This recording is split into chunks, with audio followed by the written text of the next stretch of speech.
एक और बड़ी खबर, आज शाम थम जाएगा छठे चरण का चुनाव प्रचार। आज शाम 5 बजे चुनाव प्रचार का शोर थमेगा। छठे चरण में 25 मई को मतदान होना है। 25 मई को 8 राज्यों की 58 सीटों पर वोटिंग होगी।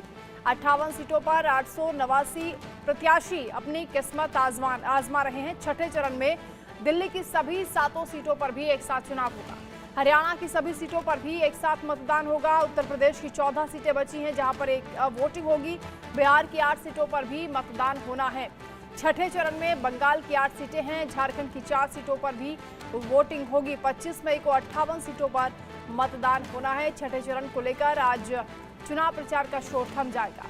लोकसभा चुनाव के 5वें चरण की वोटिंग के बाद अब बारी छठे चरण की है। इस फेज में 8 राज्यों और केंद्र शासित प्रदेश की 58 लोकसभा सीटों पर 25 मई को मतदान होना है। इन 58 सीटों पर 889 प्रत्याशी अपनी किस्मत आजमा रहे हैं। ये चरण ऐसा है जिसमें राजधानी दिल्ली की सभी 7 सीटों पर चुनाव होने हैं। इतना ही नहीं, दिल्ली से सटे हरियाणा की सभी सीटों पर भी इसी चरण में सियासी दलों की अग्नि परीक्षा होगी।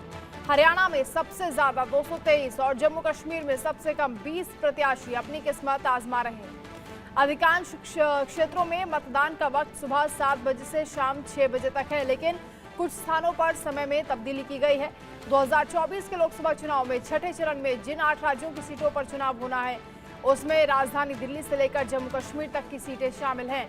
उत्तर प्रदेश की 14 सीटें हैं, बिहार की 8, हरियाणा की 10, दिल्ली की 7, पश्चिम बंगाल की 8, झारखंड की 4, ओडिशा की 6 और जम्मू कश्मीर की 1 सीट पर चुनाव होगा। जम्मू कश्मीर की अनंतनाग राजौरी लोकसभा सीट पर तीसरे चरण में चुनाव होना था, लेकिन अब छठे चरण में वोटिंग होगी।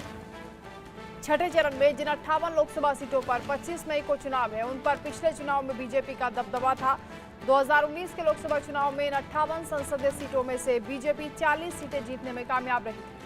बसपा की बात करें तो 4 सीटें बसपा को मिली थी। टीएमसी ने 3 जीती थी, बीजेडी 4, जेडीयू 3, एलजेपी 1, आजसू 1 और नेशनल कॉन्फ्रेंस भी 1 सीट जीतने में सफल रही थी। इसके अलावा समाजवादी पार्टी भी 1 सीट जीतने में कामयाब रही थी। कांग्रेस, आम आदमी पार्टी, आरजेडी जैसे दल अपना खाता भी इन सीटों पर नहीं खोल पाए थे।